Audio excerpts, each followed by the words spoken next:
Dans votre marche vers l'accomplissement de votre destinée, c'est la bataille de l'identité. Frère, cette bataille est sérieuse. Parce que de tous les temps, Satan a confronté les hommes avec cette bataille. Lorsqu'il est arrivé à Éden, la première chose, c'était ça. Il arrive, il entre dans le jardin et puis il interroge Ève. Ève n'est pas capable de rendre avec exactitude la parole que Dieu a donnée. Dieu a dit, si vous mangez, vous mourrez. Ève a dit à Satan, si on mange, il est probable qu'on meurt. Dieu n'a pas dit probable, il dit tu vas mourir. Ève dit, il y a possibilité qu'on meure. Il n'y a pas possibilité. Si tu manges, tu meurs. Donc Ève ne savait pas, ou Ève n'avait pas intériorisé ce qu'il fallait. Maintenant, la ruse dans la question de Satan, c'était quoi? C'est qu'il dit à Ève, vous n'allez pas mourir. J'ai des informations supplémentaires. Vous allez devenir comme des dieux. Mais en réalité, c'est Ève qui l'a piégé. Parce que ce qu'il propose à Ève, Ève l'est déjà. Ève était déjà comme Dieu. Donc Satan va toujours te proposer ce que tu es, ou ce que tu as, te voler ce que tu as. Voilà pourquoi le combat de l'identité devient un combat sérieux. Parce qu'un homme qui ne sait pas qui il est un homme qui a tout perdu dans la vie. Parce que le drame aujourd'hui de l'église, c'est un drame identitaire. Ève n'a jamais su que Dieu l'a fait à son image et à sa ressemblance. Quelqu'un lui dit, tu vas devenir comme Dieu, et elle croit que ça, là, c'est l'information supplémentaire qu'il faut prendre. Et elle cède.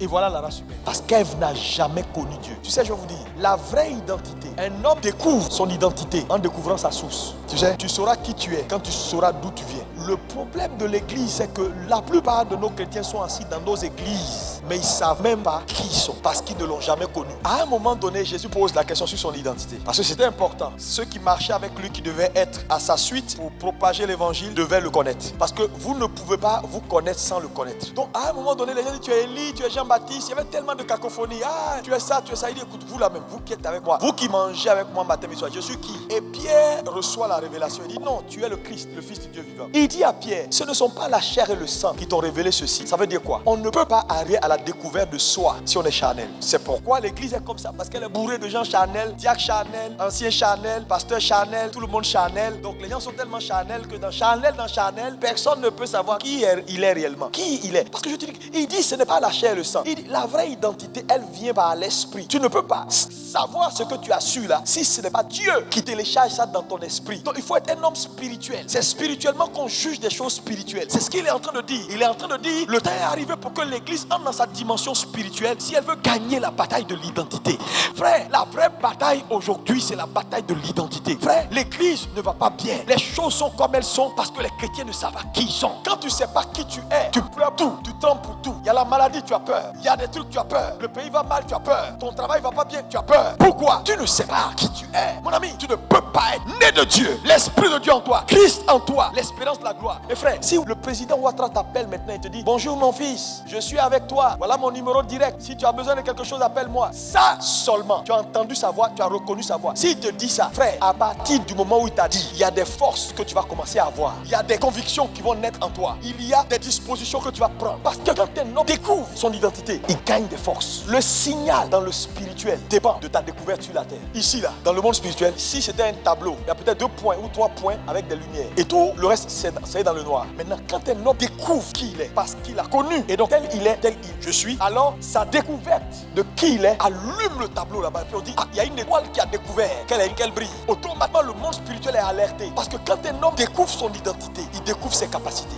Un petit éléphant, quand il regarde son papa, il connaît son avenir. Il n'a pas besoin de faire jeûne de prière, il sait qu'il va grossir. D'où vient qu'on est obligé de forcer la main à Dieu pour des choses qui sont naturelles. C'est pourquoi Satan joue avec nous. Les gens sont là, ils ont peur. Et je suis en train de vieillir. Pasteur, j'ai une maladie ici. C'est sorti ici. La semaine dernière, c'était dans le dos. Après, c'est là. Parce qu'il ne sait pas qui il est. De tous les âges, Dieu a voulu une habitation. Les plus puissants hommes et rois de la terre lui ont bâti des sanctuaires, des tabernacles, des monuments. Il dit là, je ne me sens pas bien là-bas. Et il décide de faire de ton corps son habitation. Et tu es là, quand il n'y a pas lu, tu as peur. Quand on dit à sorcier, tu as peur. Quand on dit ici, tu as peur. Ça va aller comment? Il n'y a pas le mari. Est-ce que je ne suis pas en train de vieillir? C'est pourquoi on dit, quand l'ignorance est là, quand l'héritier est ignorant, il est immature.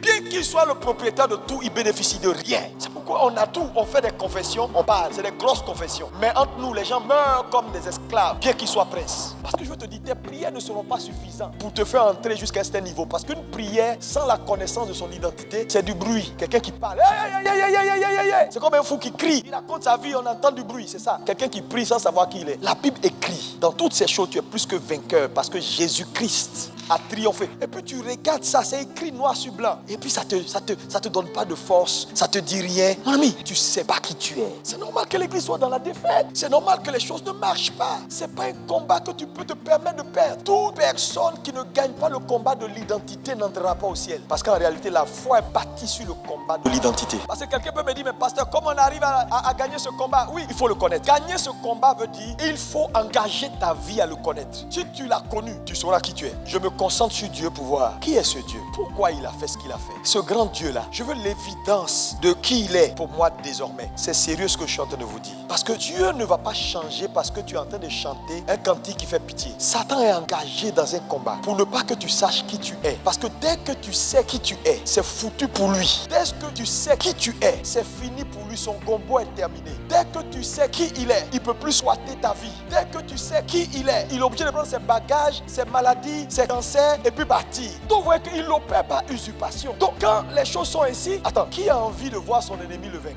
Mais je veux te maintenir au maximum dans l'ignorance. Tant que vous êtes dans l'ignorance, c'est bon. C'est pourquoi Satan hait les églises qui enseignent la vérité. Hait les églises où on travaille pour que les mentalités s'ouvrent et pousse la majorité des gens dans les coins où on leur dit criez plus fort, crie jusqu'à ce que tu n'aies pas de voix, Dieu va entendre. Dieu n'a pas besoin que tu cries jusqu'à ce que ta voix ne soit pas.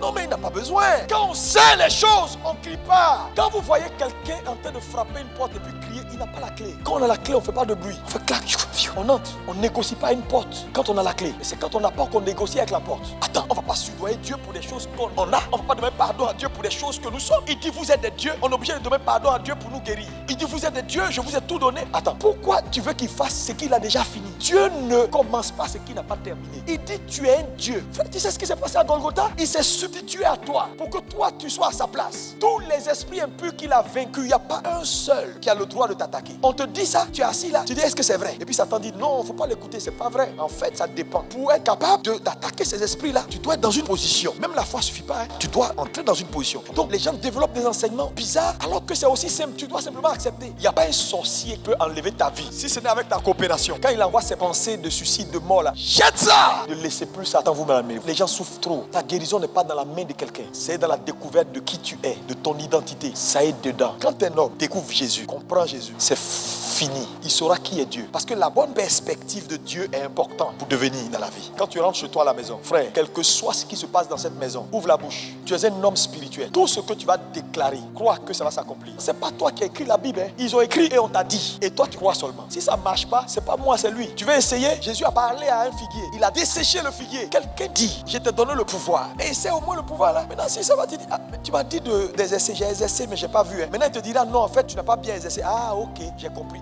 Mais tu es là, tu ris. On dit exerce, tu ris. Tu ris. Non, la parole est tout près de toi dans ta bouche et dans ton cœur afin que tu la mettes en pratique. Ça veut dire quoi? Pour tout ce qui vous touche, ces choses touchent à Dieu. Tes cheveux se cassent. Tu n'aimes pas? Remets-toi devant le miroir et parle à tes cheveux. Cheveux, à partir d'aujourd'hui, c'est pas une affaire de beurre de qualité, je vais mettre dedans. Je te le dis, si tu pousses pas correctement, tu vas voir, je te commande maintenant, tu pousses. Quelqu'un fait des bêtises, regarde la personne, pointe vers la personne, libère la parole créatrice. Tu es un Dieu. Et je vous dis, depuis que Dieu a fait la création, mais regardez aujourd'hui le monde, tout ce que vous voyez là, ce n'est pas Dieu qui est venu faire ça pour les hommes, hein. C'est les hommes déchus. Hommes déchus. Quand vous allez à Dubaï, dans ces coins-là, dans ces pays développés là, vous pouvez voir ce qu'est l'homme déchu. Un esprit déchu est capable de faire. Imaginez un esprit régénéré.